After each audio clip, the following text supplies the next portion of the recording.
तुमने मर्यादा का उल्लंघन किया है बालक। तुमने मेरे पर्दे को छूने का दुस्साहस किया है। दुस्साहस में भी साहस छुपा होता है गुरुदेव। बस एक अवसर दीजिए, परीक्षा लीजिए मेरी। मैं अपनी माता को वचन देकर आया हूं कि विश्व का सर्वश्रेष्ठ धनुर्धर बनकर लौटूंगा या कभी नहीं लौटूंगा। आप भी मात्र भक्त हैं, एक अवसर दीजिए। यदि मुझे सुपात्र न पाए तो इसी फरसे से मेरा सर काट दीजिएगा। मूर्ख बालक, जानता है तू किससे बात कर रहा है? उनसे जिन्होंने एक नहीं 21 बार धरा को क्षत्रियों से विहीन कर दिया था।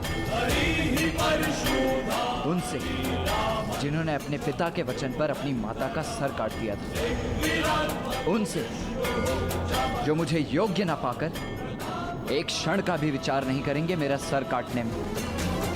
अपने प्राणों के मोल पर बस एक अवसर मांग रहा हूं। याचक को खाली हाथ नहीं जाने दिया जाता गुरुदेव।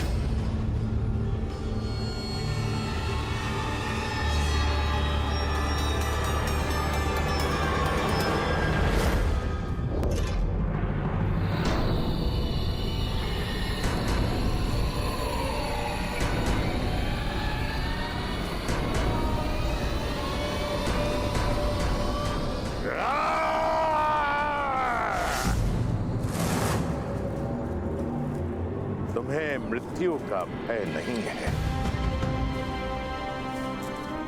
ठीक है। मैं तुम्हें सुपात्र सिद्ध होने का एक अवसर अवश्य प्रदान करूंगा। धन्यवाद गुरुदेव। अभी मैंने तुम्हें उठने के लिए नहीं कहा। दीक्षा करो जब तक मैं लौट कर नहीं आ जाता।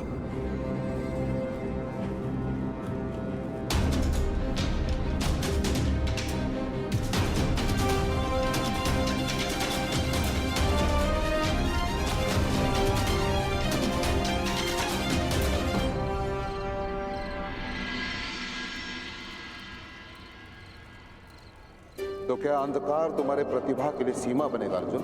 तुम्हारा अगला पाठ तभी शुरू होगा जब तुम उड़ती हुई मक्खी को भेद दोगे, वो भी अंधकार में।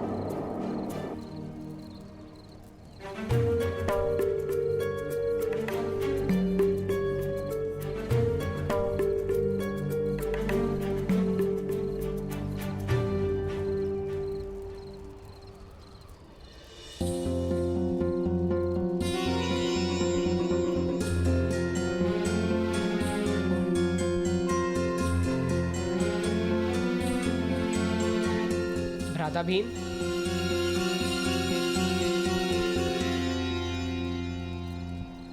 भ्राता भीम, आप अंधेरे में भोजन कैसे कर लेते हैं? भोजन के लिए आंखों की आवश्यकता ही क्या है अर्जुन? भोजन कहीं भी हो, मेरी घ्राणेंद्रियां उस सुगंध को पा ही लेती है। और एक बार खाना हाथ में आ गया तो भीम के मुख के अतिरिक्त और कहाँ जाएगा?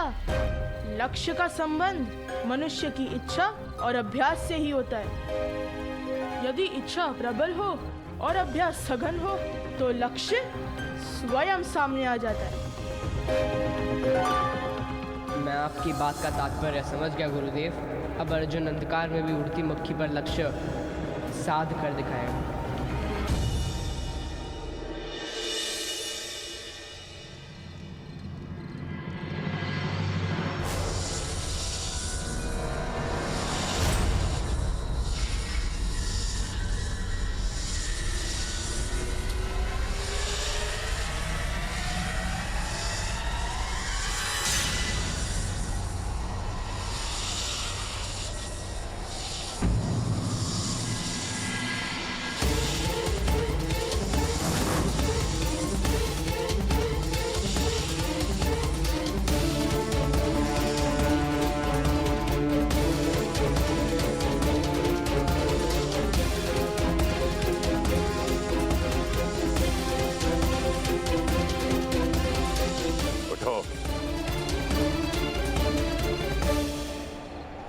सर्प के इतने समीप आने पर भी तुम हिले नहीं। मेरे लिए सर्प का भय नहीं, गुरु का आदेश अधिक महत्व रखता है। मेरे गुरु का आदेश था, जिसे मैं किसी भी मूल्य पर टाल नहीं सकता था। अच्छा, इतनी बड़ी बात। यदि इस जीवन में अवसर मिला तो इसे सिद्ध भी करके दिखा दूंगा गुरुदेव। ठीक है, मैं तुम्हें 3 कार्य सौंपता हूं। यदि तुम उन कार्यों में सफल हुए तो मैं तुम्हें अपना शिष्य बनाने के बारे में अवश्य विचार करूंगा।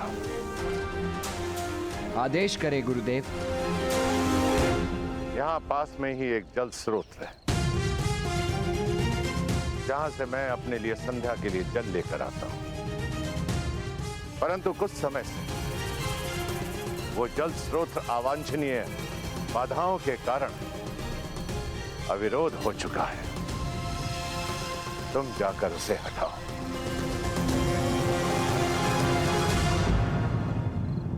अर्थात यदि एक बार सुनकर समझने की क्षमता नहीं है तो श्रेष्ठ धनुर्धर बनने का प्रयास करके तुम अपना और मेरा दोनों का समय नष्ट कर रहे हो बालक। आदेश का पालन होगा गुरुदेव। 3 बातों का स्मरण रखना। कई बार कुछ नकारात्मक शक्तियां मेरे तप में भंग डालने का प्रयास करती हैं, जब तक कि मैं उन्हें समाप्त नहीं कर देता हूं। दूसरी बात, जल स्रोत का अविरोध हटाने के लिए तुम धनुर्विद्या का उपयोग नहीं करोगे। तीसरी और अंतिम बात, सूर्यास्त तक जल स्रोत का अविरोध हटाने में यदि तुम असमर्थ रहे तो घर लौट जाना। ब्रह्म हत्या का पाप मैं अपने सर नहीं लेना चाहूंगा।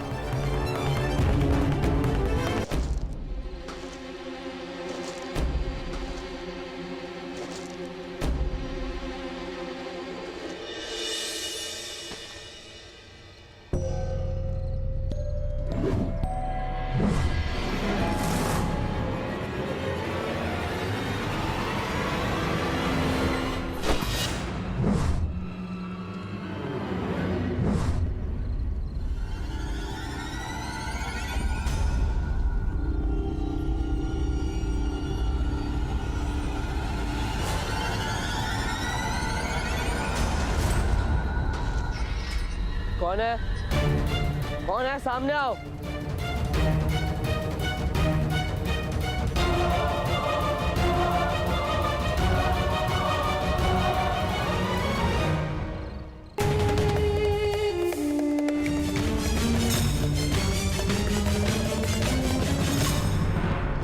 ठहरो।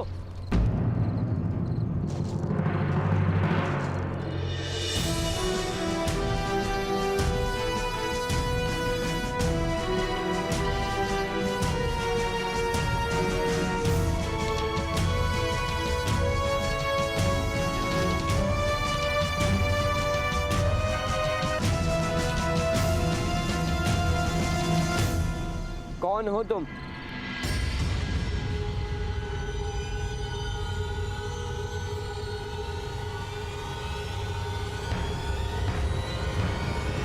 परिचय दो अपना। मैं एकलव्य हूँ।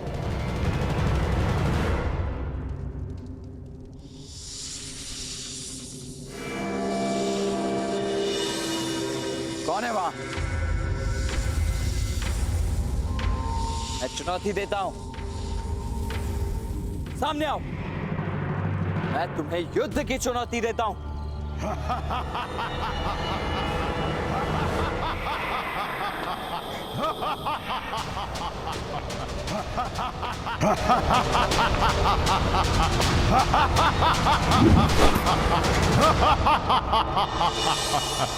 आपको शब्द वेदी बाण चलाने का अभ्यास करते देखा तो रुक गए। कठिन कार्य है, समय लगता है, परंतु सीख जाओगे जैसे मैं सीख गया। असफलता से भयभीत मत होना। तुम शब्द भेदी बाण चलाना जानते हो? किसने सिखाया तुम्हें? किसी ने नहीं, स्वयं अभ्यास से सीखा है, गुरु की प्रेरणा से सीखा है। अपने गुरु के विषय में बताओ। आचार्य द्रोण मेरे गुरुदेव।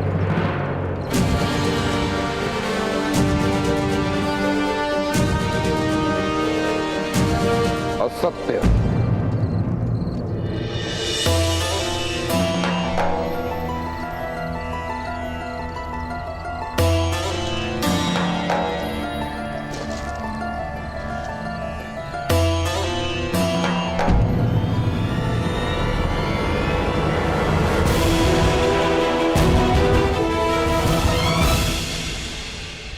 तुम मेरे शिष्य नहीं हो सकते।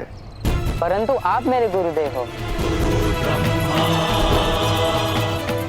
मैंने आपको अपने शिष्य को सिखाते देखा है। देख देख कर मैं भी सीख जाए।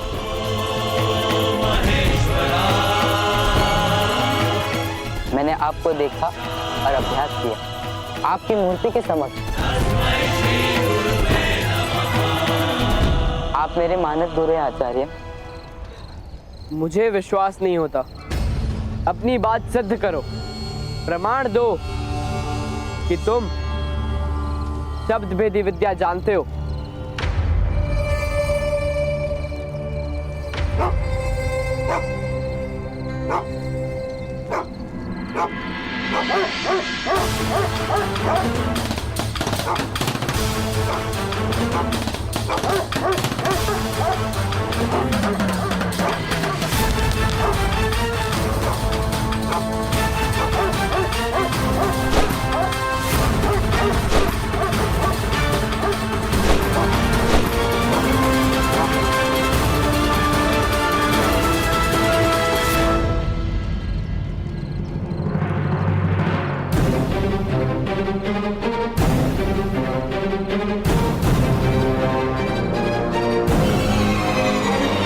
प्रमाण मिल गया राजपुत्र।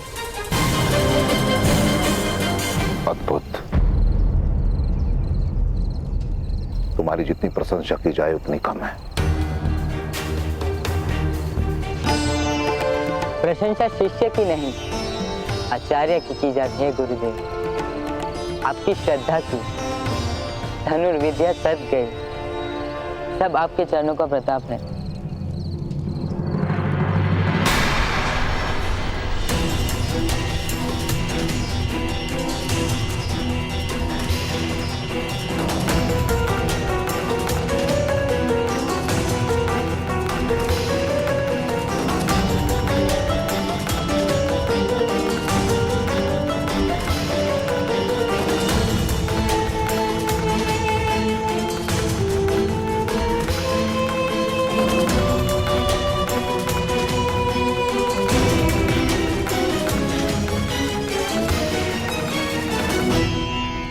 सूर्योदय होने वाला अर्जुन, जाओ विश्राम करो।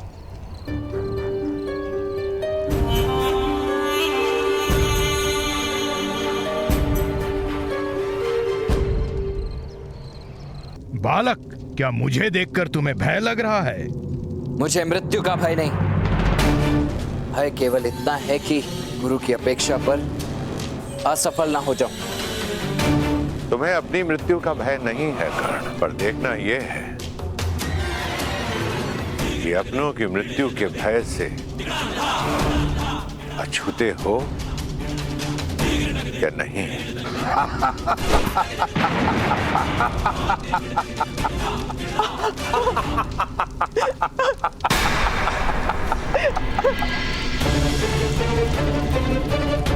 माता, अब क्या करोगे कर्ण? माता! करो, प्रहार करो। क्यों रुक गए हो? अब केवल तुम्हारे पास एक ही मार्ग है। वापस लौट जाओ वापस। इसी में तुम्हारी माता सुरक्षित रहेगी। अब निर्णय तुम्हारे हाथों में है।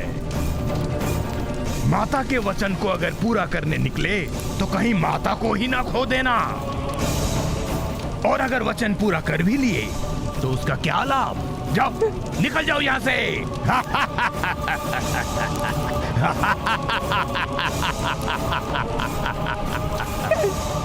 मेरे प्राणों की रक्षा करो। जैसे कह रहे वैसे करो कर्ण। घर लौट जाओ कर्ण, घर लौट जाओ।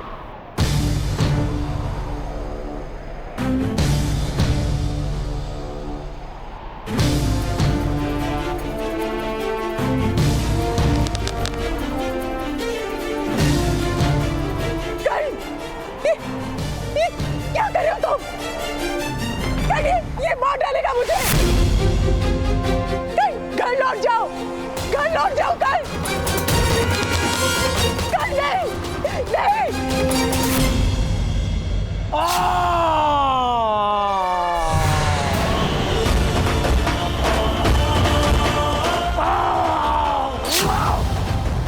अपनी माया से तुमने मेरी माता का रूप तो रच डाला था ना, किंतु मेरी माता के व्यक्तित्व को नहीं रच पाए।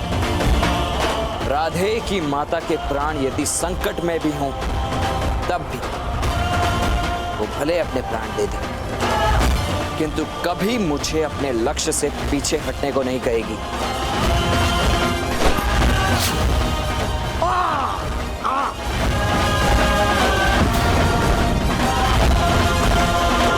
प्रहर से भी कम का समय बचा है, मुझे शीघ्र ही जल स्रोत तक पहुंचना होगा।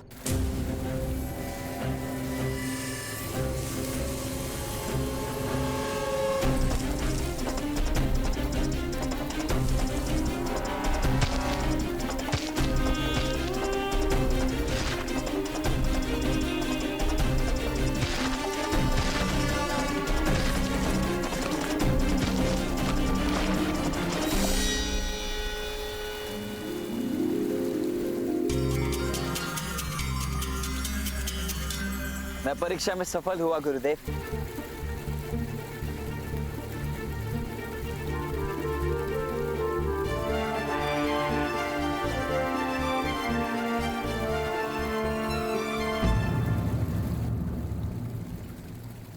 ये जल प्रवाह पुनः क्यों रुक गया?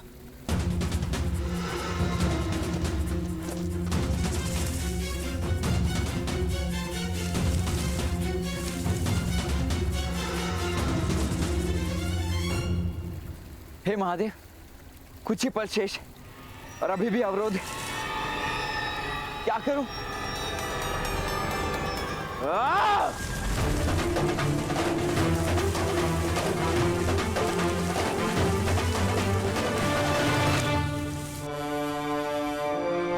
मैंने जल मांगा था बालक।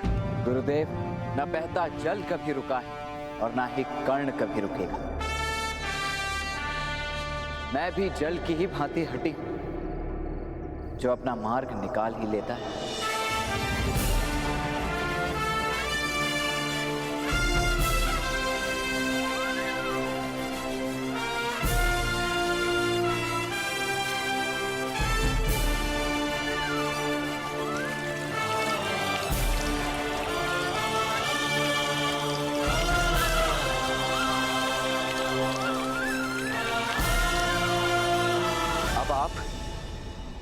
मेरे मार्गदर्शक बने।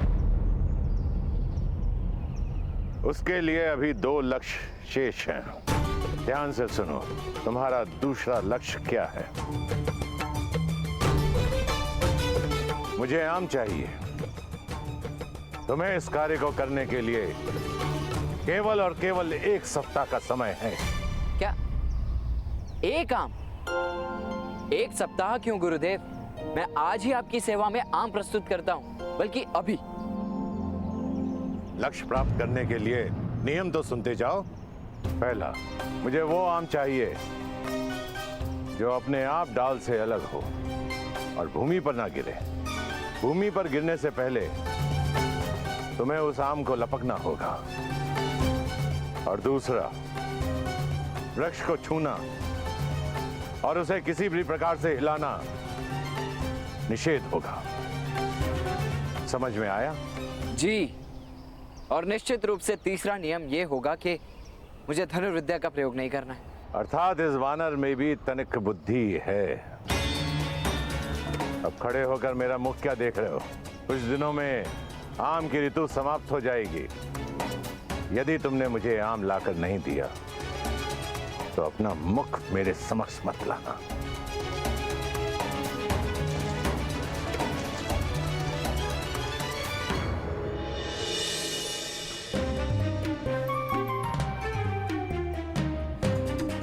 ये भी कोई परीक्षा हुई? बस एक आम लेकर आना है, मैं आज ही प्रस्तुत कर दूंगा।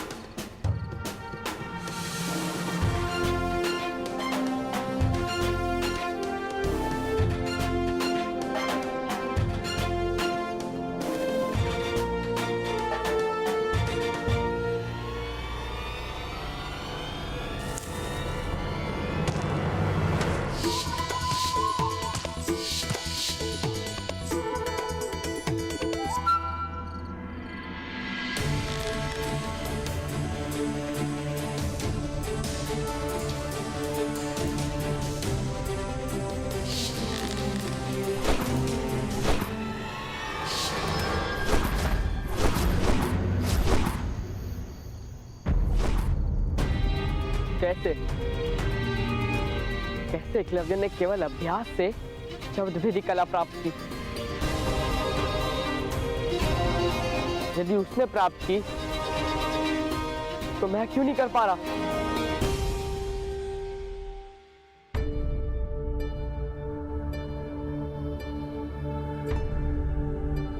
प्रणिपात गुरुदेव। अर्जुन,